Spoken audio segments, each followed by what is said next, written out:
coming up next on Rockin Real Estate Tips from the Rocket.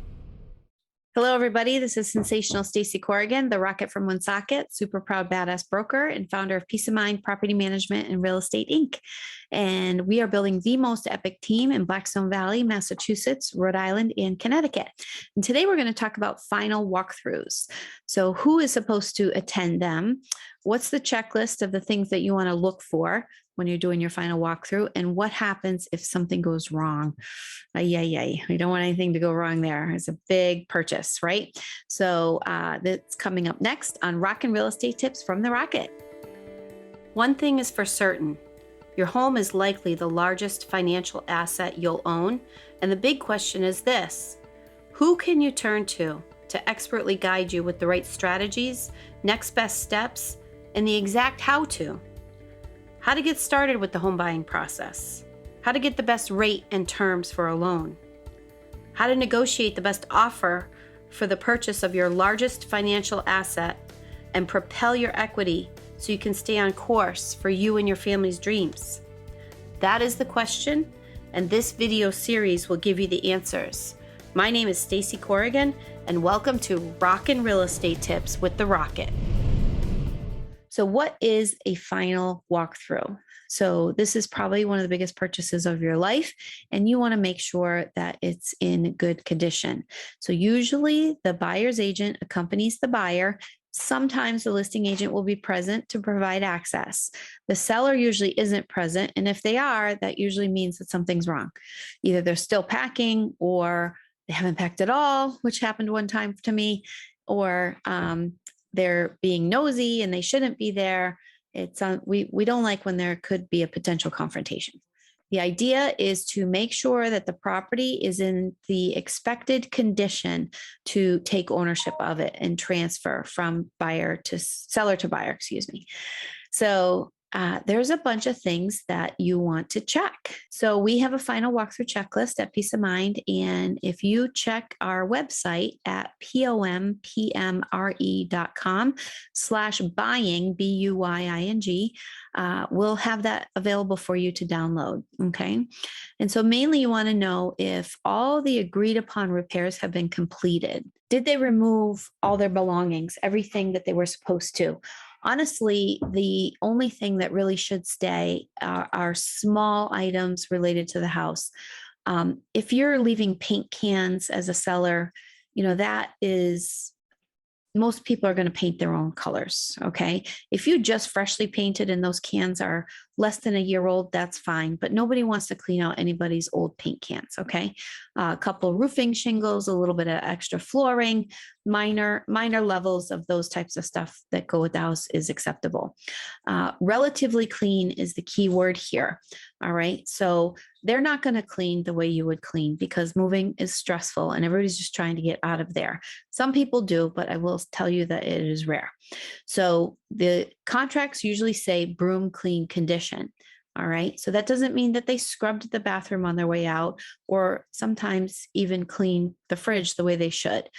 I advise my clients that are selling to make sure they just, as they're cleaning out the cabinets, do a quick wipe out of the cabinets, wipe down your fridge, your sinks, your tubs, and everything like that.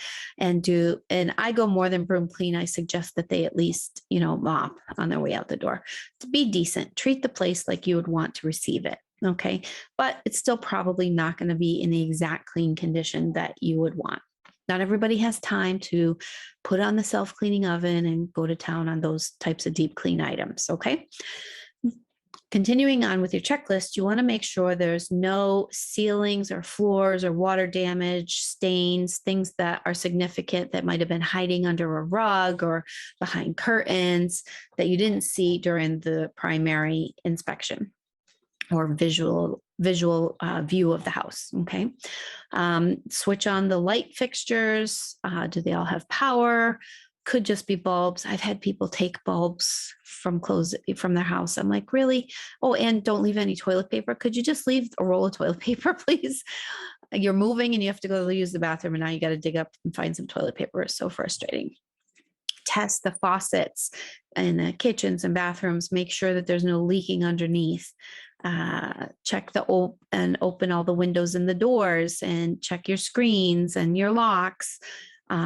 We had a problem with one closing where the buyer was upset because we didn't give them keys to every single lock in the house. Well, most buyers change their locks when they buy a new house. So they were just really mad that they got locked out, and they were hoping that we kept additional keys. And unfortunately, we didn't, because we hand over all the keys at a closing. We don't hang on to keys.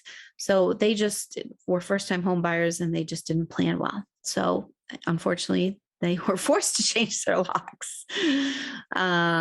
Okay. And then, do the appliances all work? Obviously, you may not be able to run all of them, but you can start a cycle like on the dishwasher or the washer, and then stop at midstream, and then go right to the spin cycle on the washer or the drain cycle on the dishwasher afterwards. My honey does appliance repair, so that's perfectly fine.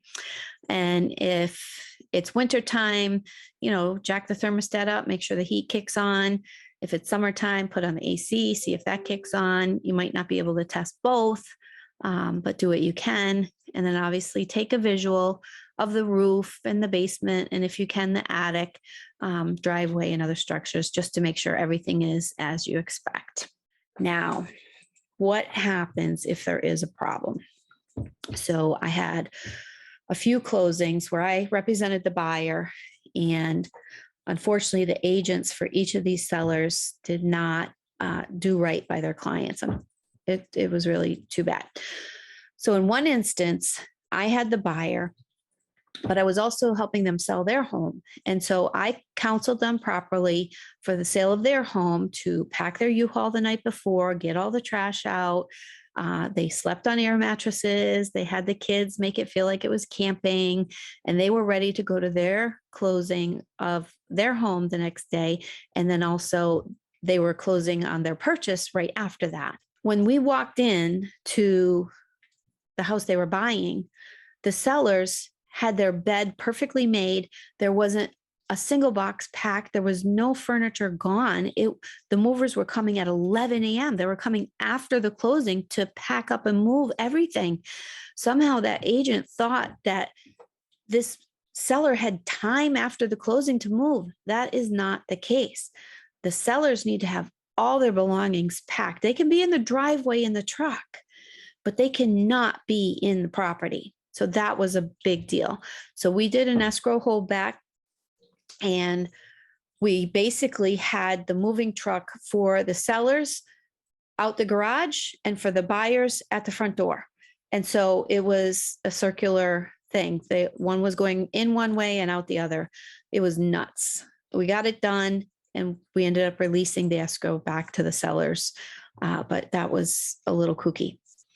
Then another situation where I also had the buyer, and the agent had taken a little hiatus from real estate. So she was a little out of practice, and she thought that her client had everything under control, but you have to assume that they don't, unfortunately, and you need to counsel them well.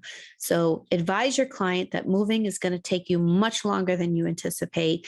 Plan to double the amount of time. Unfortunately, everybody needs to still work, and you're trying to work around those schedules, and you've got kids and all those things. And I know it's stressful, and I know it's hard, and it's one of the most challenging times of your life, but you need to do it the right way. And so this time the seller was still packing. They had done their moving, the big move, the day before, but they had closets full of stuff. They weren't going to get finished anywhere near the end of that day. They were talking about coming back over the weekend when the closing was at 3 p.m. on Friday. It's like, no, this closing was supposed to happen, and the house was supposed to be done before we went to closing. That's why we do the final walkthrough as close to the closing time as possible, to give the sellers those opportunities to finish everything up. But it should be done. So if you're an agent counseling sellers, please counsel them the right way to have their moving complete before the final walkthrough and all the trash out and everything.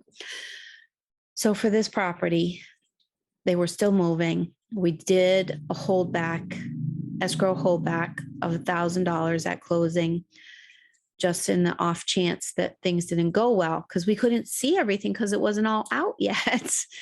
And so, unfortunately, in this instance, those sellers had dog and cat feces under every heating register. Now, maybe it was the teenage kids that were cleaning up messes and just shoving it under there, but it was pretty gross. And the sellers left all their trash furniture out on the curb and said that the town was going to pick all that up. The town wasn't going to pick it up. We called and verified with the town. So thankfully, we had done the holdback and we were able to keep that escrow deposit and give it to the buyer. And the seller had to agree because they were in the wrong. And we had pictures and documentation and proof, that it was left not the way it should be. So, you could be releasing the escrow holdback. You could be, negotiating to keep it for your client, the buyer, if you're the buyer. But it's important to have the final walkthrough, make sure you check everything and do it right. So there are a couple other issues that could happen.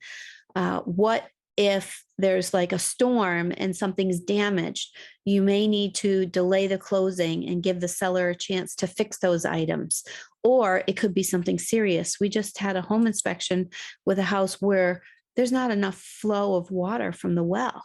What if that well is dry? This may not be a fixable item in a timely frame, in a decent time frame. This could be cause to stop the sale potentially. So, if there's a fire or catastrophe, or the sellers just damage things too much on the way out, it could be a cause to stop the sale. Anyhow, do your final walkthroughs, prep each other. Agents need to prep the buyers and the sellers the right way. And, I'll then account for things at the end if something's not quite right, and just treat everybody fairly. So I hope this was helpful. Those are your Rockin Real Estate tips from the Rocket. And remember to choose peace, give love, and find your home with peace of mind. Have a great day. Hey, it's Stacy, and I have a cool gift for you. I've taken some of my best tips and created an ultimate buyer's guide for you. It's pretty thorough, and it takes you from considering buying a house to closing on your new home. And I want to give it to you for free, just as a thank you for listening to the show. No fluff, no gimmicks, just pure actionable ideas for you to use instantly. You can grab it right now at pompmre.com/buying, BUYING. Should be right there on the screen to help you out. And do you know anyone who could benefit from this episode? If so, please share it with them. No pressure. We just want to help as many people as we can. Also, if you found something interesting in this episode, send me a quick message and let me know what was good, what was helpful, or hey, I'm going to do that. Just shoot me a quick message and let me know what resonated with you. That way I can continue helping you propel your equity to new heights for the benefit of you and your family. We appreciate you, and I hope you make it a great day.